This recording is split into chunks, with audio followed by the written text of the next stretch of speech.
चलिए देखेंगे अब। देखिए कल की अपनी जो क्लास हुई थी उसके अंदर अपन ने फाइनेंशियल मैनेजमेंट का इंट्रोडक्शन समझा था। एक तो सिलेबस के बारे में कौन-कौन से टॉपिक पढ़ रहे हैं, फाइनेंशियल मैनेजमेंट में स्ट्रेटेजिक रोल क्या रहेगा, फाइनल के अंदर जो आप कंटेंट पढ़ेंगे उससे रिलेटेड। अब मैं लास्ट क्लास से आगे बढ़ते हुए आज की क्लास से नया टॉपिक आपका स्टार्ट करूंगा। देखिए वैसे बेसिकली फाइनेंस पढ़ने से पहले हमको सबसे पहले एक कॉन्सेप्ट पढ़ना पड़ता है जिससे एग्जाम के अंदर कोई क्वेश्चन बनता तो नहीं है, और उस कॉन्सेप्ट का नाम है टाइम वैल्यू ऑफ मनी। कि टाइम के साथ-साथ मनी की वैल्यू में चेंज कैसे आता है। तो उसमें कंपाउंडिंग इफेक्ट कैसे डालते हैं, एन्युटी फैक्टर की कैलकुलेशन कैसे करते हैं, कंपाउंडेड एनुअल ग्रोथ रेट निकालते कैसे हैं। ये कुछ बेसिक मैथमेटिक्स टर्मिनोलॉजी मुझे आपको समझानी है। पर मैं आपको अभी नहीं समझाऊँगा, एक चैप्टर पढ़ाऊँगा उसके बाद में समझाऊँगा आपको, ठीक है ना? तो अभी मैं सबसे पहले आपका कोर सब्जेक्ट्स आपके सिलेबस से जुड़ा हुआ एक सब्जेक्ट, एक टॉपिक मैं स्टार्ट कर रहा हूँ, जिसका नाम है म्यूचुअल फंड। तो आज की क्लास से अपन सबसे पहला टॉपिक स्टार्ट करेंगे म्यूचुअल फंड। म्यूचुअल फंड के खत्म होने के बाद मैं इन सारे मैथमेटिक टर्मिनोलॉजी की बात करूंगा, ठीक है ना? चलिए शुरू करते हैं। सबसे पहले आप हेडिंग डालेंगे म्यूचुअल फंड।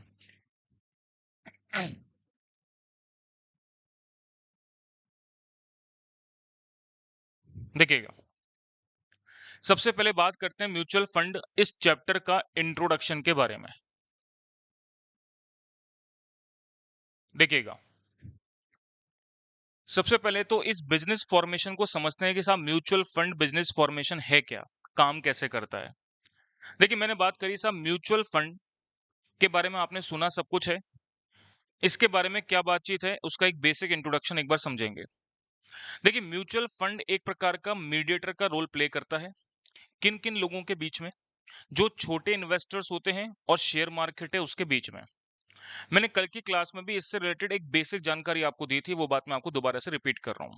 मैंने क्या बात बताई थी कि कोई भी छोटा इन्वेस्टर अगर शेयर मार्केट में इन्वेस्ट करना चाहता है तो उसके सामने बेसिकली दो टाइप की समस्याएं होती हैं। पहली, उसके पास सफिशिएंट फंड नहीं है कि वो शेयर मार्केट में जाके बड़ा अमाउंट इन्वेस्ट करे और उससे रिटर्न जनरेट करे। दूसरी समस्या उसके सामने ये है कि उसके पास प्रॉपर नॉलेज नहीं है कि शेयर मार्केट में कौन सी कंपनी के अंदर आपको इन्वेस्टमेंट करना है और कौन सा शेयर प्राइस आपको ज्यादा अच्छा रिटर्न कमा करके दे सकता है। ना तो फंड है उसके पास, ना उसके पास प्रॉपर नॉलेज है। अब इस समस्या को दूर करने के लिए एक असेट मैनेजमेंट कंपनी या एक ट्रस्ट क्रिएट किया जाता है, जिसको हम म्यूचुअल फंड बिजनेस बोलते हैं। म्यूचुअल फंड बिजनेस क्या होता है? बहुत सारे प्रोफेशनल्स एक ट्रस्ट सेटअप करते हैं। किस पर्पस से? कि वो इंडिया के अंदर जितने भी छोटे इन्वेस्टर्स हैं उनसे छोटे छोटे अमाउंट में पैसा इकट्ठा करते हैं, और उनके पास जो फाइनेंशियल बड़े प्रोफेशनल्स होते हैं वो उस पैसे को इकट्ठा करके शेयर मार्केट में इन्वेस्ट करते हैं। शेयर मार्केट में इन्वेस्ट करके उसमें से रिटर्न जनरेट करते हैं, और वो रिटर्न खुद रखते हैं कुछ, और कुछ जो है इन्वेस्टर्स को प्रोवाइड करते हैं। तो बेसिकली छोटे इन्वेस्टर्स को अगर आम तौर पर छोटा रिटर्न, जैसे मैं बात करता हूँ सेविंग अकाउंट या बैंक एफडी से ज्यादा रिटर्न चाहिए, तो मैंने बताया कंपेयर टू उनके लिए सबसे बेस्ट इन्वेस्टमेंट पॉलिसी क्या रहेगी कि वो म्यूचुअल फंड के अंदर इन्वेस्ट कर दें। तो उनको जो रिटर्न सेविंग अकाउंट या बैंक एफडी से मिल सकता है उससे ज्यादा रिटर्न उनको देखने को मिलेगा। मैं आम तौर पे एक रिटर्न की परिभाषा छोटी सी दिमाग में आपके डाल देता हूं, किस तरीके से रहती है कि जब हम बैंक में या किसी भी रिस्क फ्री सिक्योरिटीज में इन्वेस्टमेंट करते हैं, मतलब गवर्नमेंट सिक्योरिटीज में इन्वेस्टमेंट करते हैं, तो गवर्नमेंट सिक्योरिटी में इन्वेस्टमेंट करने पर हमको बहुत कम रिटर्न देखने को मिलता है। यानी कि वहां पर कोई रिस्क नहीं है, कोई डूबने का रिस्क नहीं है। मतलब गवर्नमेंट सिक्योरिटी में अगर आपने पैसा इन्वेस्ट किया तो निश्चित रिटर्न मिलेगा जितना गवर्नमेंट गारंटी कर रही है।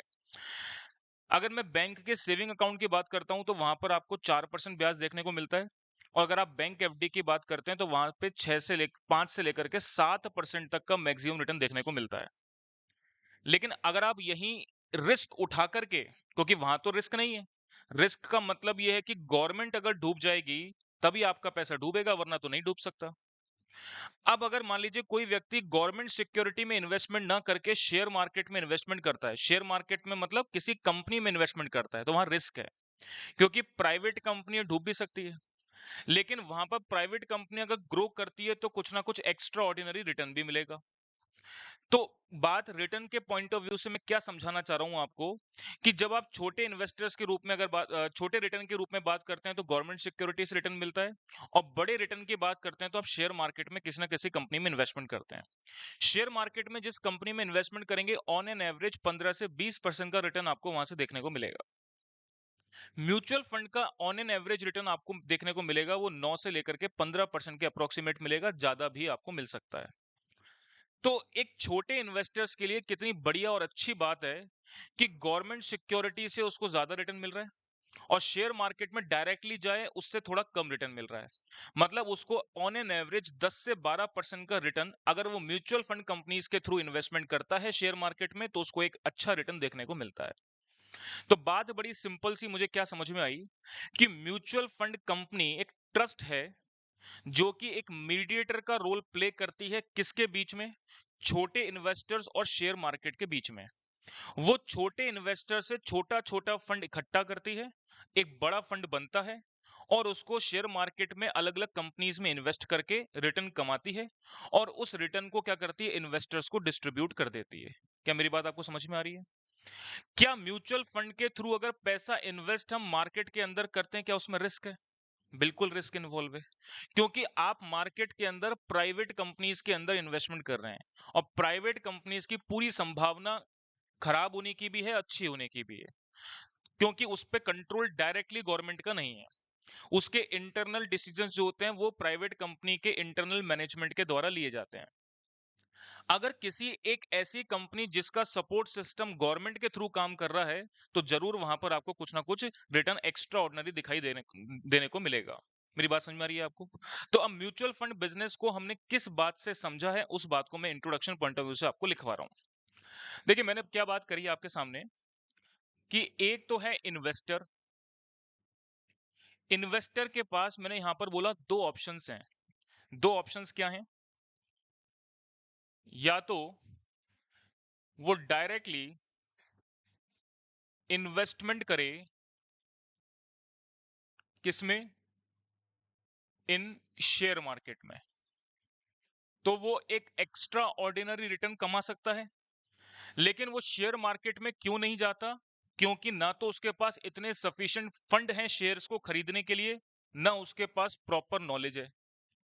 तो ऐसे केस में उसके पास एक दूसरा ऑप्शन क्या बचता है कि अगर उसको मार्केट में इन्वेस्टमेंट करना है तो वो म्यूचुअल फंड कंपनी के पास चला जाए। और म्यूचुअल फंड कंपनी क्या करती है, इस पैसे को इन्वेस्ट करती है मार्केट के अंदर। तो मैंने क्या बोला, ये म्यूचुअल फंड कंपनी इन्वेस्ट कहां करती है? मार्केट के अंदर। मार्केट का मतलब है मेरा शेयर मार्केट से।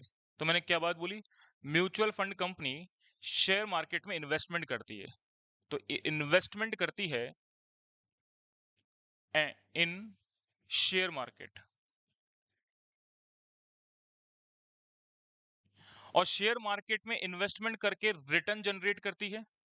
या मैं अगर बात करूं तो सिंपली वो मार्केट के कुछ डिफरेंट कंपनीज में इन्वेस्टमेंट करती है, पोर्टफोलियोज में इन्वेस्टमेंट करती है, और वहां से ये कंपनी रिटर्न जनरेट करती है,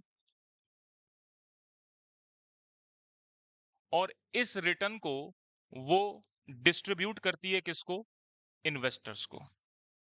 तो ये फ्रेमवर्क जो मैंने आपको अभी बात बोल करके समझाया वो बात आपको मेरी समझ में आनी चाहिए।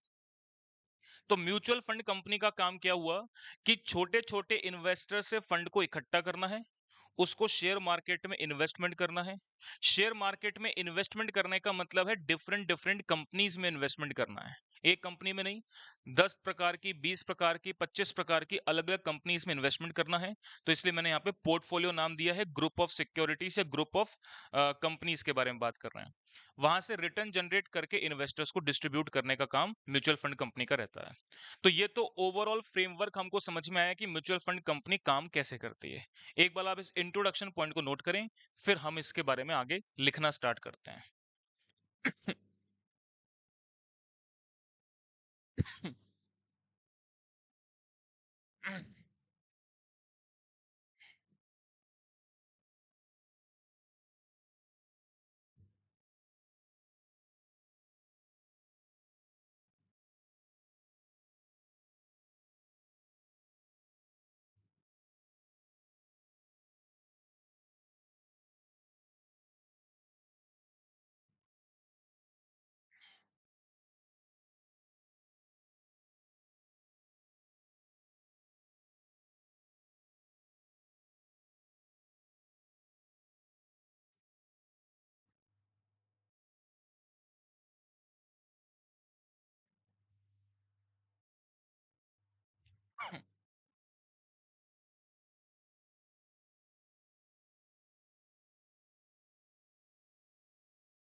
ओके रितिका, चलिए आगे बढ़े।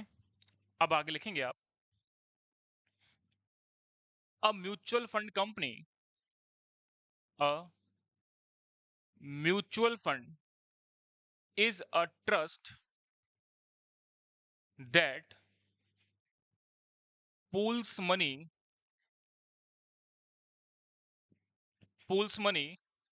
of number of investors, and that money invested by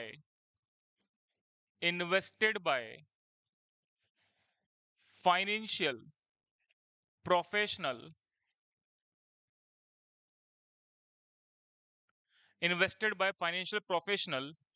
in the market of different securities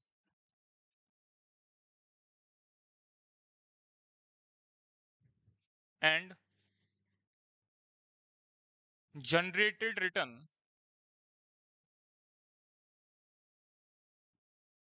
will be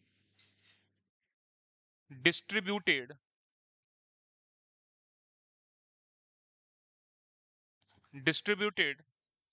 among the investors. Example, जैसे मैंने बोला शेयर्स में इन्वेस्टमेंट करना या डिबेंचर्स में इन्वेस्टमेंट करना या कोई भी अदर सिक्योरिटीज में इन्वेस्टमेंट करना।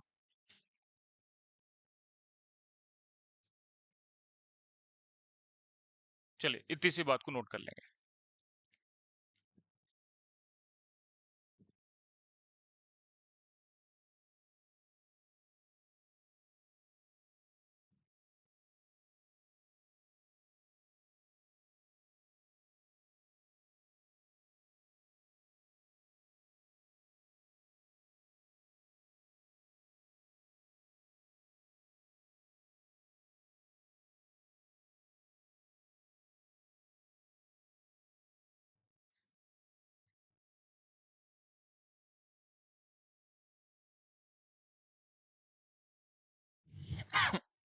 हाँ जी, मैंने क्या बात लिखवाई कि म्यूचुअल फंड कंपनी एक ट्रस्ट है जो कि पूल करती है मनी को, मतलब इकट्ठा करती है ऑफ नंबर ऑफ इन्वेस्टर से, एंड इस मनी को वो इन्वेस्टमेंट करती है फाइनेंशियल प्रोफेशनल के द्वारा इन द कैपिटल मार्केट में या शेयर मार्केट में, of different securities and return को जनरेट करके वो इन्वेस्टर्स को डिस्ट्रीब्यूट करने का काम करती है। कैपिटल मार्केट में जो इन्वेस्टमेंट किया जाता है वो शेयर्स में भी किया जा सकता है, डिबेंचर्स में भी किया जा सकता है, या कोई भी प्रकार की अदर सिक्योरिटीज हैं, बॉन्ड्स हैं, उसमें भी इन्वेस्टमेंट किया जा सकता है। ठीक है ना।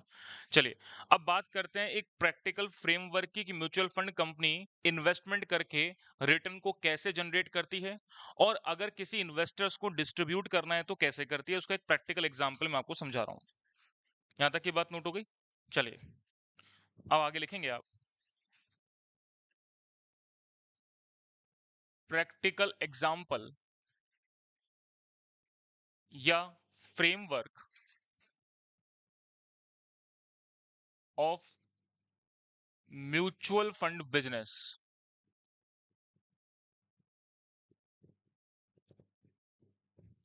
चलिए देखते हैं, समझते हैं। हाँ जी, देखिए एक एग्जाम्पल मैं आपके सामने क्रिएट कर रहा हूं, नोट कुछ नहीं करना, केवल बात को समझना है। देखिए मैंने बोला साहब एक कंपनी है mutual fund company. Mutual fund company को शेयर मार्केट में इन्वेस्टमेंट करने के लिए कुछ फंड की जरूरत है। सपोज मैंने बोला उसको 10 लाख रुपए के फंड की रिक्वायरमेंट है। अब इस फंड की रिक्वायरमेंट को वो पूरा कैसे करेगा शेयर मार्केट में इन्वेस्टमेंट करने के लिए? तो वो अपने इन्वेस्टर्स के पास जाकर के अपने बारे में बताएगा। किस बारे में? कि मैं शेयर मार्केट में इन्वेस्टमेंट करना चाहती हूँ, वहां से रिटर्न जनरेट करके आपको दूंगी। अब ये एक पर्टिकुलर इन्वेस्टर है जिसका नाम मैंने बोल दिया मिस्टर ए। 10 लाख रुपए को जनरेट करने के लिए म्यूचुअल फंड कंपनी ने क्या बोला इस इन्वेस्टर को कि आप मेरे पास इन्वेस्टमेंट करो। उस इन्वेस्टमेंट के बदले में मैं आपको एक पेपर पर लिख करके दूंगी कि आपने कितना इन्वेस्टमेंट कर रखा है। उस इन्वेस्टमेंट की टर्मिनोलॉजी को यूनिट्स के रूप में पढ़ा जाएगा। जैसे हम किसी भी कंपनी में कोई इन्वेस्टमेंट करते हैं या बैंक में एफडी करवाते हैं तो एक पेपर देता है कि ये इंश्योर करने के लिए कि आपने हमारे बैंक में इतना अमाउंट इन्वेस्ट किया है, डिपॉजिट किया है। जब आप किसी कंपनी से शेयर खरीदने जाते हैं तो शेयर का एक पत्र देता है आपको, या कुछ एक रिटर्न प्रूफ होता है आपके पास कि आपने इस कंपनी में इन्वेस्टमेंट कर रखा है। तो इसी प्रकार से जब भी कोई इन्वेस्टर किसी म्यूचुअल फंड कंपनी में इन्वेस्टमेंट करेगा, तो म्यूचुअल फंड कंपनी उस इन्वेस्टमेंट के अगेंस्ट में एक यूनिट्स प्रोवाइड करेगी। वो ये बताएगी, ये डिनोट करेगी कि कितना इन्वेस्टमेंट आपने कर रखा है। सपोज मैंने बोला इस म्यूचुअल फंड कंपनी ने जो नंबर ऑफ यूनिट्स इशू किए हैं, वो मैंने बोला 1 लाख यूनिट्स इशू किए हैं। इसका मतलब अगर मैं पर यूनिट की वैल्यू निकालूं तो आप क्या बोलेंगे कि सर कंपनी 10 लाख रुपए जनरेट करना चाहती है 1 लाख यूनिट्स इशू करके, तो मतलब पर यूनिट की वैल्यू कितनी हो गई? 10 रुपए। यानी जिसको इस म्यूचुअल फंड कंपनी में इन्वेस्टमेंट करना है उसको 1 यूनिट अगर वो खरीदती है तो 10 रुपए का इन्वेस्टमेंट करना पड़ेगा। सपोज मैंने बोला इस इन्वेस्टर्स के द्वारा जो इन्वेस्टमेंट किया गया है उसमें 1000 यूनिट्स परचेज किए गए हैं म्यूचुअल फंड कंपनी के। 1000 यूनिट्स में मतलब मल्टीप्लाई 10 करके, तो इसका मतलब टोटल इन्वेस्टमेंट इस मिस्टर ए ने कितना कर दिया कंपनी में? 10,000 रुपए का इन्वेस्टमेंट कर दिया। ये बात आपको मेरी समझ में आ गई? तो अभी क्या बात बताई मैंने? म्यूचुअल फंड कंपनी को 10 लाख रुपए शेयर मार्केट में इन्वेस्ट करने हैं। वो क्या करती है? इन्वेस्टर से पैसे को जनरेट करती है। और क्या डिनोट करती है कि साहब 10 लाख रुपए मेरे को चाहिए, 1 लाख यूनिट्स में इशू कर रही हूं, पर यूनिट का प्राइस कितना हो गया? 10 रुपए। ये इन्वेस्टर 1000 यूनिट्स परचेस करता है म्यूचुअल फंड कंपनी के 10 रुपए के हिसाब से, मतलब इन्वेस्टमेंट कितना करता है? 10,000 इन्वेस्टमेंट करता है। अब म्यूचुअल फंड कंपनी इस पैसे को, ये तो मैंने एक इन्वेस्टर के बारे में बताया है, ऐसे बहुत सारे अलग अलग इन्वेस्टर्स इसके पास पहुंचते हैं, पैसा इन्वेस्ट करते हैं, टोटल फंड ये 10 लाख रुपए का जनरेट कर लेती है। अब म्यूचुअल फंड कंपनी क्या करेगी? शेयर मार्केट में जाकर के इसको इन्वेस्ट करेगी। शेयर मार्केट में इन्वेस्ट करेगी। कैसे इन्वेस्ट करेगी उसकी कुछ टर्मिनोलॉजी मैं आपको समझा देता हूं। जैसे मान लीजिए मैंने बोला शेयर मार्केट में एक कंपनी है अडानी, उसमें इन्वेस्ट किया। सारी सेफ कंपनियां बता रहा हूं मैं आपको। टाटा कंपनी में इन्वेस्टमेंट किया, ठीक है, रिलायंस में इन्वेस्टमेंट किया, तो सारे उद्योगपति जितने बड़े बड़े इंडिया के अंदर है उनमें हो गया। कुछ पैसा ये अपने पास कैश के रूप में मेंटेन रखता है कि अगर कोई इन्वेस्टर मेरे पास आएगा तो उसको लिक्विड पैसा होना चाहिए उसको रिटर्न देने के लिए। सपोज इस 10 लाख रुपए के इन्वेस्टमेंट को मैंने कैटेगराइज किया। 4 लाख रुपए यहाँ इन्वेस्ट कर दिए, 2 लाख रुपए यहाँ इन्वेस्ट कर दिए, 3 लाख रुपए यहाँ इन्वेस्ट कर दिए, और 1 लाख रुपए का उसने अपने पास कैश रख लिया। तो टोटल इन्वेस्टमेंट की जो बाइफिकेशन है वो मैंने आपको समझा दी, 10 लाख रुपए के इन्वेस्टमेंट की कैसे की है। इतनी बात समझ में आ गई? ठीक है। अब इस इन्वेस्टर के द्वारा 1000 यूनिट परचेज किए गए हैं। आज की करंट रेट है 13 अप्रैल, उसको परचेज कर लिए। अब थोड़े समय के बाद, सपोज मैंने बोला 15 दिन के बाद या 17 दिन के बाद, 30 अप्रैल को इस इन्वेस्टर्स को अपनी मनी जो है या अपना पैसा इन्वेस्टेड अमाउंट है वो वापस चाहिए। तो ये कहां जाएगा? शेयर मार्केट के पास जाएगा कि म्यूचुअल फंड कंपनी के पास जाएगा? देखो वैसे तो ये इन्वेस्टर बोलेगा क्या कि मैंने जो पैसा दिया है वो शेयर मार्केट में इन्वेस्टेड है, तो अपने पैसे को पाने के लिए वो शेयर मार्केट में जा सकता है क्या? तो जवाब है नहीं। कारण, क्योंकि इसने जो यूनिट्स परचेस कर रखे हैं, शेयर परचेस नहीं करे, इसने क्या परचेस करें? यूनिट्स। किससे करें? म्यूचुअल फंड कंपनी से। तो अगर इसको अपना फंड वापस चाहिए तो म्यूचुअल फंड कंपनी से जाकर के मांगेगा। अब म्यूचुअल फंड कंपनी क्या करेगी? म्यूचुअल फंड कंपनी इस इन्वेस्टमेंट की market value on date date calculate करेगी जिस टाइम पे ये अपने इन्वेस्टमेंट पर रिटर्न मांग रहा है। मैं आपको प्रैक्टिकल बात बताता हूं तो कंपनी, म्यूचुअल फंड कंपनी हर दिन अपना मार्केट रिटर्न कैलकुलेट करके बताती है कि आज की करंट डेट पर हमारे द्वारा किए गए इन्वेस्टमेंट की मार्केट वैल्यू क्या चल रही है। क्योंकि हर दिन कोई ना कोई नया इन्वेस्टर इन यूनिट्स को परचेस करता है और कोई ना कोई यूनिट्स को बेचता है। तो हर दिन मार्केट वैल्यू अपने इन्वेस्टमेंट की अलग-अलग तरीके से कैलकुलेट होती है। सपोज मैंने बोला ये 30 अप्रैल को जाकर के अपना रिटर्न वापस मांगता है और उस वक्त जो मार्केट वैल्यू उसके इन्वेस्टमेंट की चल रही है उसकी मैंने कुछ इन्फॉर्मेशन आपको दी। जैसे 4 लाख रुपए की वैल्यू मार्केट वैल्यू बढ़ करके हो गई 6 लाख की, 2 लाख की वैल्यू बढ़ करके हो गई 2.5 लाख की, रिलायंस में 3 लाख की वैल्यू रह गई 2,70,000 की और 1 लाख का कैश है। इसमें तो कोई चेंज हो नहीं सकता। तो मैंने दो शेयर के प्राइसेस जो थे वो बढ़ा दिए, एक को कम कर दिया, एक को कैश रखा हुआ है। तो जिस भी पर्टिकुलर डेट पर ये व्यक्ति अपना इन्वेस्टमेंट का पैसा वापस मांगेगा, उस वक्त की market value mutual fund company calculate करेगी। तो मुझे बताओ इस वक्त पर्टिकुलर डेट पर मार्केट वैल्यू कितनी आ रही है, जोड़ करके बताएंगे। 11,50,000 नहीं, 12 लाख, 12,20,000। तो 12,20,000 रुपए जिस पर्टिकुलर डेट पर ये अपना रिटर्न वापस चाह रहा है, ये इन्वेस्टमेंट का पैसा वापस चाह रहा है, उस वक्त की ये वैल्यू चल रही है। अब म्यूचुअल फंड कंपनी इसके हिसाब से कैलकुलेट करेगी कि पर यूनिट वैल्यू क्या है। पर यूनिट वैल्यू को मैं यहां पर एक नाम दे रहा हूं, net asset value. Net asset value per unit क्या चल रही है। तो म्यूचुअल फंड कंपनी इस इन्वेस्टर को कहेगी, देखो मेरे द्वारा किए गए इन्वेस्टमेंट की मार्केट वैल्यू है 12,20,000, मैंने 1 लाख यूनिट्स इशू किए थे। इसके हिसाब से इसके हिसाब से 12 रुपए 20 पैसे इन्वेस्टमेंट की पर यूनिट की वैल्यू चल रही है। क्या मेरी बात समझ में आ गई? तो इसका मतलब इस इन्वेस्टर को जो रिटर्न मिलेगा म्यूचुअल फंड कंपनी के द्वारा, वो कितना मिलेगा? तो आप बोलेंगे 1,000 यूनिट्स इसने इन्वेस्ट किए थे, एक यूनिट के हिसाब से इसको 12 रुपए 20 पैसे मिल जाएंगे। तो आप मल्टीप्लाई कर लेंगे तो कितना हो गया? 12,200 रुपए इसको मिल जाएंगे। ये आपको मेरी बात क्लियर होगी क्या? तो 12,200 रुपए जिस भी पर्टिकुलर डेट पर ये अपने इन्वेस्टमेंट का पैसा वापस लेगा, तो पर यूनिट वैल्यू जो भी मार्केट में चल रही होगी उसके हिसाब से इसके इन्वेस्टमेंट यूनिट्स को मल्टीप्लाई कर दिया जाएगा और ये पैसा रिटर्न कर दिया जाएगा। क्या आपको मेरी बात समझ में आ गई? ठीक है, अब इस एग्जाम्पल को आप नोट कर लेंगे। हाँ जी।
चलिए, यहां तक की बात नोट कर लिया आपने।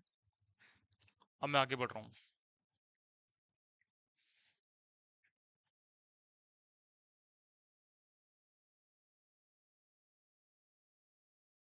हाँ जी, अब आगे लिखेंगे आप लोग, players those involve in mutual fund business. अब मैं कुछ टर्मिनोलॉजी आपको बता रहा हूं जो कि म्यूचुअल फंड बिजनेस से जुड़ी हुई है। देखेंगे कौन कौन से प्लेयर्स जो है म्यूचुअल फंड बिजनेस को सेटअप करने में, चलाने में योगदान देते हैं, उनके बारे में बात करते हैं। सबसे पहले बात करते हैं स्पॉन्सर। इसमें लिखेंगे sponsor is a person is a person or a body corporate or a body corporate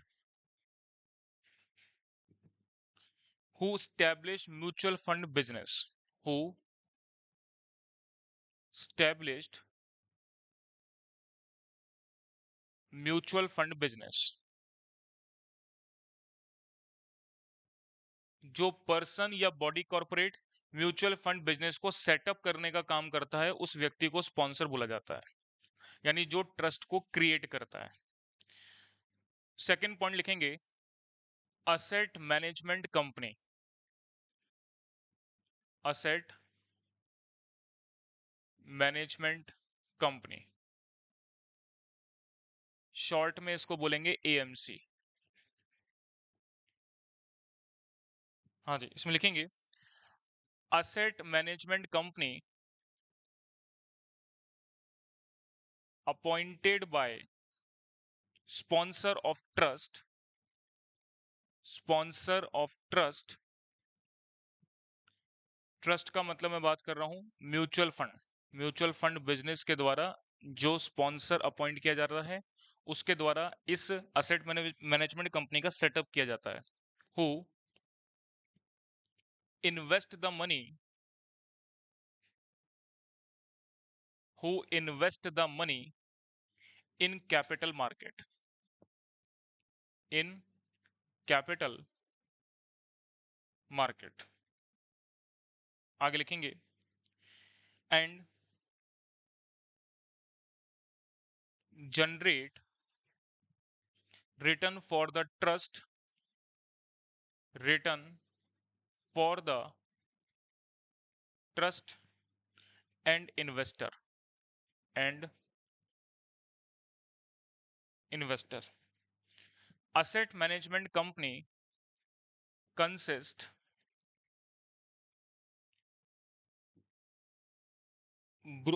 consist group of financial professional या finance professional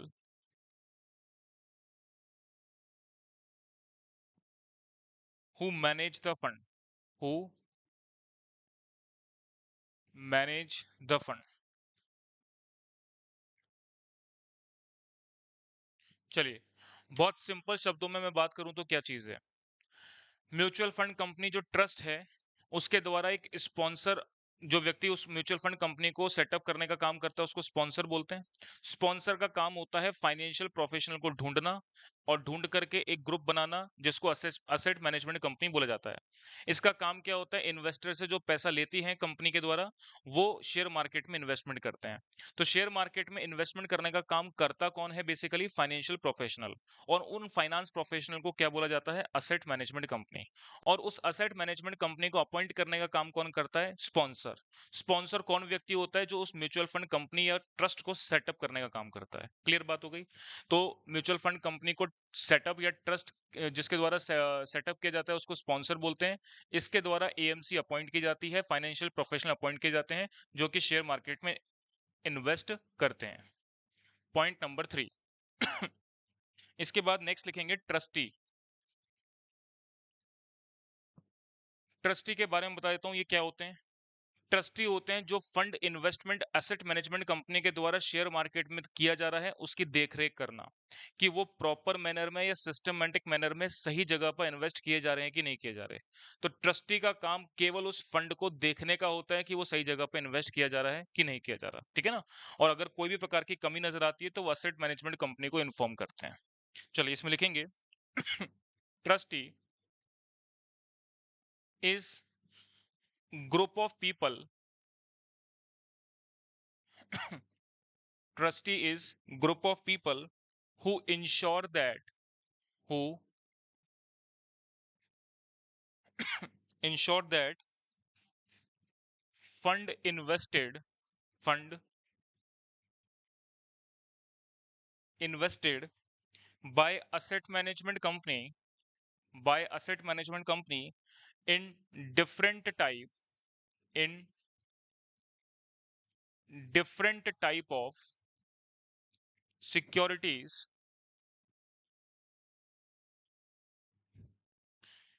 is in proper manner or not, and take care take care the fund of investor। आगे बढ़ेंगे। and also apply rules and regulation apply rules and regulation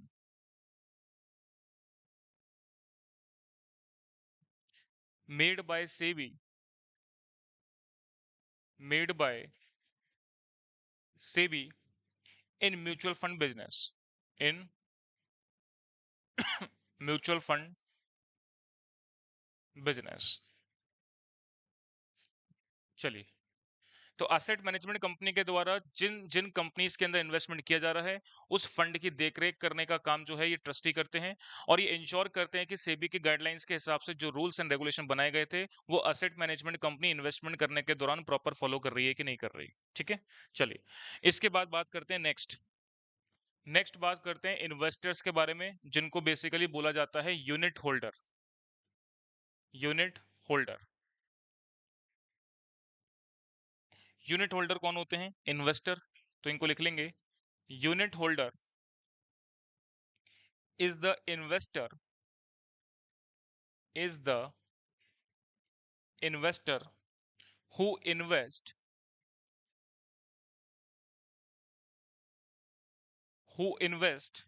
their money in share market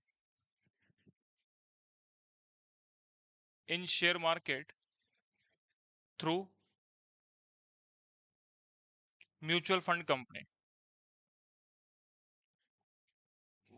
वो छोटे investor जो share market में अपने पैसे को investment करना चाहते हैं पर डायरेक्टली अप्रोच ना करके म्यूचुअल फंड कंपनी के थ्रू जाते हैं, उनको हम क्या बोलते हैं? Unit holder. चलिए इतनी बात को नोट कर लेंगे। यहां तक की बात नोट कर ली। अब आगे की बात करते हैं। तो मैंने आपको दो पॉइंट अभी तक बताए हैं, एक तो इंट्रोडक्शन, दूसरा मैंने बताया कौन कौन से प्लेयर्स इस म्यूचुअल फंड बिजनेस के अंदर काम करते हैं। तीसरे पॉइंट से मैं आगे बढ़ रहा हूं, तो अब आप थर्ड पॉइंट नोट करेंगे। यहां तक बात नोट हो गई? थर्ड पॉइंट नोट करेंगे। थर्ड पॉइंट लिखेंगे, नेट असेट वैल्यू कैसे निकाली जाती है। नेट असेट वैल्यू मींस मैं बात कर रहा हूं एनएवी, इसकी कैलकुलेशन कैसे होती है। चलिए लिखेंगे इसमें, नेट असेट वैल्यू के बारे में मैंने आपको बात समझाई दी कि जो भी म्यूचुअल फंड कंपनी के द्वारा मार्केट में पैसा इन्वेस्ट किया गया है किसी भी पॉइंट ऑफ टाइम पर कोई इन्वेस्टर अपने पैसे को वापस चाहता है तो उस वक्त की मार्केट वैल्यू कैलकुलेट करनी है और नंबर ऑफ यूनिट से आपको डिवाइड देके पर यूनिट की वैल्यू निकाल लेनी है। फिर जो भी इन्वेस्टर अपना पैसा चाहता है उसके नंबर ऑफ यूनिट से उस पर यूनिट की वैल्यू को मल्टीप्लाई करके जो उसके हिस्से का पैसा बनता है वो उसको रिटर्न कर दिया जाएगा। तो अब इसमें बात करते हैं कि नेट असेट वैल्यू की कैलकुलेशन करेंगे कैसे, मतलब कुल मिलाकर के इन्वेस्टमेंट की मार्केट वैल्यू निकालना कैसे है, मार्केट वैल्यू कैसे निकाली जाती है, उसका एक प्रोसेस है वो मैं आपको समझा रहा हूं। ठीक है ना, चलिए शुरू करते हैं। देखेंगे, इसमें लिखेंगे net asset value can be calculated by can be calculated by market value of total asset of total asset less total liabilities, less total total assets में से टोटल लाइबिलिटीज को अगर आप लेस कर देंगे तो मार्केट वैल्यू आ जाएगी। Point number 2, NAV यानी नेट असेट वैल्यू को शॉर्ट में एनएवी लिखूंगा मैं। NAV change every day, change every day in capital market. Capital market में एनएवी के अंदर चेंज हर दिन आता है, हर दिन मार्केट की प्राइस अलग अलग होती है तो हर दिन मार्केट वैल्यू भी क्या होगी, अलग अलग होगी। Point number 3, NAV always calculated, NAV always calculated per unit value, per unit value because when investor wants when investor wants to return its investment, to return its investment so that so that mutual fund company mutual fund company can return its investment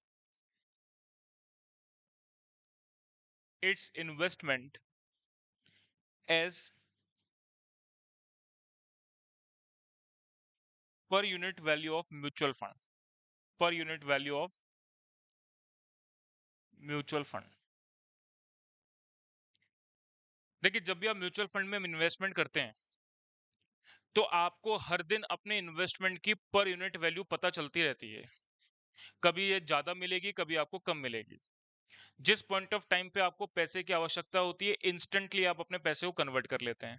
ठीक है ना, आजकल ये सारा कुछ transaction करने के लिए कहीं जाने की जरूरत नहीं है, आप अपने मोबाइल के अंदर एप्लीकेशन इंस्टॉल करेंगे, वहां पर म्यूचुअल फंड में कैसे सेटअप करते हैं वो भी मैं आपको भी थोड़ी देर में बताऊंगा। ठीक है ना, म्यूचुअल फंड में इन्वेस्टमेंट कैसे करना है, कैसे आपको यूनिट्स को परचेज करना है, उसको अपन एक एप्लीकेशन के माध्यम से भी समझेंगे, है ना। मैं उस एप्लीकेशन को यहाँ पर पिक्चराइज करके आपको बताऊंगा कि कैसे आपको इन्वेस्टमेंट करना है, खुद से भी आप करना स्टार्ट कर सकते हैं। म्यूचुअल फंड कंपनी में इन्वेस्टमेंट करने के लिए 100 रुपए, 200 रुपए, 500 रुपए से स्टार्ट किया जा सकता है, इसलिए कोई ज्यादा फॉर्मेलिटीज की रिक्वायरमेंट नहीं होती है। लेकिन आप शेयर मार्केट में अगर जाते हैं तो डीमेट अकाउंट के थ्रू ट्रेडिंग होती है और कोई ना कोई एक बीच में एजेंट को हायर करना पड़ेगा जिसके थ्रू आपको काम करना पड़ेगा। लेकिन ये काम आप पर्सनल लेवल पर नहीं करेंगे, अभी बाद में जाकर के कभी आप करते हैं तो एक अलग बात है। लेकिन म्यूचुअल फंड का इन्वेस्टमेंट का प्रोसीजर क्या है वो मैं आपको जरूर यहाँ पे समझाऊंगा, वो आप खुद से भी कर सकते हैं। ठीक है ना, तो मेरा बताने का पॉइंट क्या है यहाँ पर कि एनएवी की कैलकुलेशन जो होती है पर डे के हिसाब से चेंज होती रहती है। तो जिस भी दिन आपको एनएवी की वैल्यू ज्यादा या कम नजर आ रही है, आपको अपने इन्वेस्टमेंट पर रिटर्न वापस चाहिए, तो उसी दिन पर आप उसको रिडीम कर सकते हैं और रिडीम करके आप अपना पैसा वापस अकाउंट में ले सकते हैं। ठीक है ना, चलिए अब इसके बाद बात करते हैं पॉइंट नंबर 4 पर। पॉइंट नंबर 4 में लिखेंगे when information about when information about current market price, current market price of its investment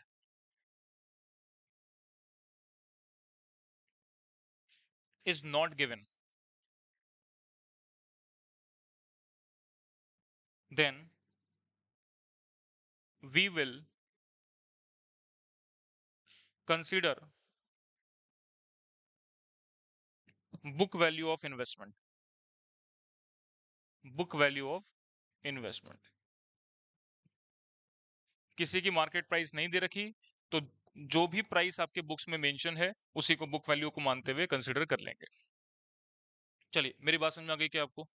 अब इसको कैलकुलेट करने का जो फॉर्मूला मैंने आपको बताया वो फॉर्मूला क्या है उसको लिखते हैं।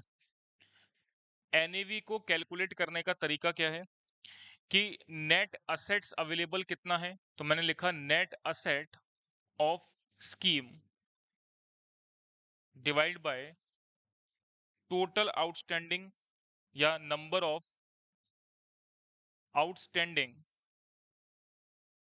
Units of scheme, units of scheme.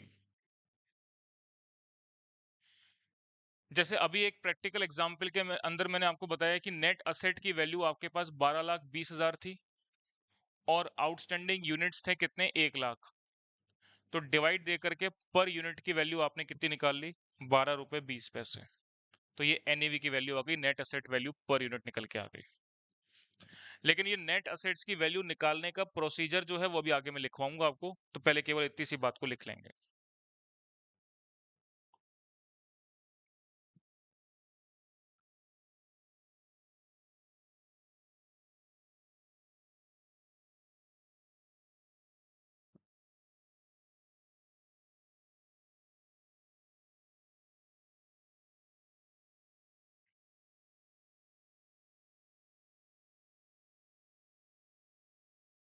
चलिए, आज के क्लास में क्या क्या पढ़ा उसको एक बार रिपीट करते हैं। पहले पेज पर आ जाएंगे आप। एनएवी की कैलकुलेशन का प्रोसीजर मैं कल की क्लास में लिखवाऊंगा, फिर उसके बाद अपन एक प्रैक्टिकल एग्जांपल करेंगे, बात को समझेंगे। चलिए, आज की क्लास में आपने म्यूचुअल फंड के रिगार्डिंग क्या क्या सारी बातें पढ़ी हैं उसको एक बार रिकैप कर लेते हैं। देखिए, म्यूचुअल फंड कंपनी के बारे में मैंने बताया एक मीडिएटर का रोल प्ले करता है किसके बीच में, छोटे इन्वेस्टर शेयर मार्केट के बीच में। छोटे इन्वेस्टर्स को अगर डायरेक्टली शेयर मार्केट में इन्वेस्टमेंट करना है तो उसके सामने दो समस्याएं होती हैं। एक तो प्रॉपर फंड नहीं होते कि वो डायरेक्टली शेयर मार्केट में शेयर्स को परचेस कर सके। दूसरा, उसके पास प्रॉपर नॉलेज नहीं होती है कि कौन से शेयर्स में इन्वेस्टमेंट करना है, कब उससे वापस होना है। तो इन सारी बातों की नॉलेज ना होते हुए छोटे इन्वेस्टर्स के थ्रू अच्छा रिटर्न कैसे बना सकता है, तो उसका एक ऑप्शन मैंने आपको बताया, म्यूचुअल फंड कंपनी, जो कि रिस्क फ्री गवर्नमेंट सिक्योरिटी से ज्यादा रिटर्न प्रोवाइड करता है लेकिन एक्चुअल शेयर मार्केट से कम करता है। अगर आप गवर्नमेंट सिक्योरिटी के रिटर्न की बात करते हैं वो 4 से 7% के अप्रोक्सीमेट रहता है। शेयर मार्केट में डायरेक्टली इन्वेस्ट करके अगर आप प्रॉपर रिटर्न अर्न करना चाहते हैं तो 15 से 20% कर सकते हैं, लेकिन म्यूचुअल फंड कंपनी 9 से 12% का अप्रोक्सीमेट रिटर्न प्रोवाइड कर सकती है। तो छोटे इन्वेस्टर के पास गवर्नमेंट सिक्योरिटी से ज्यादा रिटर्न जनरेट करने का एक आसान और इजी माध्यम क्या होता है, म्यूचुअल फंड। तो छोटे इन्वेस्टर्स क्या करते हैं, अपने पैसे को, छोटे छोटे पैसे को म्यूचुअल फंड कंपनी को देते हैं। म्यूचुअल फंड कंपनी इंडिया के अंदर छोटे छोटे इन्वेस्टर से बड़ा फंड इकट्ठा करती है, शेयर मार्केट में इन्वेस्ट करती है, रिटर्न जनरेट करके अपने इन्वेस्टर्स को बांट देती है। मेरी बात समझ में आ रही है क्या आपको? तो मैंने जो डायग्राम बताया वो इस बात को एक्सप्लेन करता है, ठीक है। चलिए, इसके बाद मैंने बात करी कि जो ये प्रॉपर फ्रेमवर्क काम करता है म्यूचुअल फंड कंपनी का या बिजनेस का, उसके अंदर कैसे नंबर ऑफ यूनिट्स को परचेज किया जाता है और उसकी मार्केट वैल्यू कैलकुलेट की जाती है। पर यूनिट वैल्यू कैलकुलेट करके जिस भी इन्वेस्टर को जिस पॉइंट ऑफ टाइम पर अपना पैसा वापस चाहिए उसको कैलकुलेट करके नंबर ऑफ यूनिट से मल्टीप्लाई करके उसका पैसा वापस करते हैं। फिर मैंने बात करी कि साहब कौन कौन से प्लेयर्स इस म्यूचुअल फंड कंपनी के बिजनेस के अंदर इन्वॉल्व होते हैं। पहला व्यक्ति मैंने बताया sponsor. Sponsor mutual fund company को या ट्रस्ट को सेटअप करने का काम करता है, बनाने का काम करता है। ये कोई पर्सन भी हो सकता है, बॉडी कॉर्पोरेट भी हो सकता है। जनरल तौर पे आप ये देखेंगे तो आपको बॉडी कॉर्पोरेट ही मिलेगा। जैसे आपने देखा एसबीआई म्यूचुअल फंड्स हो गए, पीएनबी म्यूचुअल फंड्स हो गए, ठीक है ना, और बिरला इंश्योरेंस कंपनी जो है म्यूचुअल फंड सेटअप करती है। तो ये बड़े बड़े जो कॉर्पोरेट डीलर्स होते हैं, बॉडी कॉर्पोरेट होते हैं, यही म्यूचुअल फंड बिजनेस को सेटअप करते हैं, ठीक है ना। दूसरा व्यक्ति मैंने आपको बताया asset management company. Asset management company एक ग्रुप ऑफ फाइनेंशियल प्रोफेशनल्स होते हैं जिनका काम इस पैसे को मार्केट के अंदर इन्वेस्ट करके रिटर्न को जनरेट करने का रहता है। वो प्रोफेशनल कौन से होते हैं? फाइनेंशियल प्रोफेशनल्स होते हैं। बेसिकली सीए लोग आते हैं, सीएमए आते हैं या सीएफए लेवल के लोग आते हैं, ठीक है ना? जो फाइनेंस के मार्केट की नॉलेज रखते हैं और शेयर मार्केट के अंदर डीलिंग करना जानते हैं, वो सारे लोग इस पर्टिकुलर असेट मैनेजमेंट कंपनी में आते हैं। इन असेटमेंट मैनेजमेंट कंपनी को सेटअप करने का काम कौन करता है? स्पॉन्सर्स। ये फाइनेंशियल प्रोफेशनल को अपॉइंट करते हैं और बोलते हैं साहब ये फंड है, इसको मार्केट में इन्वेस्ट करके रिटर्न जनरेट करके हमको वापस करना है। इसके बाद एक तीसरा व्यक्ति मैंने नाम लिया ट्रस्टी। ट्रस्टी कौन पर्सन होता है? जो एसेट मैनेजमेंट कंपनी के द्वारा मार्केट के अंदर इन्वेस्ट किया जा रहा है उसको देखने का काम करता है कि प्रॉपर तरीके से वो इन्वेस्टमेंट हो रहा है कि नहीं हो रहा है, कहाँ प्रॉफिट आ रहा है, कहाँ लॉस आ रहा है। इन सारी बातों की जो एक ओवरऑल मैं कहूँ देखने का काम है वो ट्रस्टी का है। ट्रस्टी इस बात को इंश्योर भी करता है कि सेबी की गाइडलाइंस प्रॉपर फॉलो कर रहा है असेट मैनेजमेंट कंपनी के द्वारा या नहीं की जा रही है, ठीक है। इसके बाद मैंने आपको चौथे पॉइंट पे क्या बताया? यूनिट होल्डर जो जो कौन होते हैं? इन्वेस्टर्स होते हैं। यूनिट होल्डर का मतलब जिन्होंने इन्वेस्टमेंट म्यूचुअल फंड कंपनी में कर रखा है, तो बेसिकली यूनिट होल्डर कौन हो सकते हैं? इन्वेस्टर्स हो सकते हैं। तो उस इन्वेस्टर्स को ही क्या बोलते हैं? यूनिट होल्डर बोलते हैं।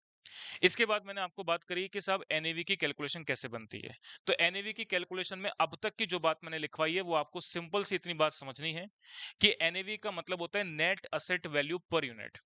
तो जिस भी पॉइंट ऑफ टाइम पर कोई भी इन्वेस्टर अपने द्वारा इन्वेस्ट की गई मनी को वापस चाहता है, तो म्यूचुअल फंड कंपनी उस पॉइंट ऑफ टाइम पर सभी असेट्स की मार्केट वैल्यू को कैलकुलेट करती है।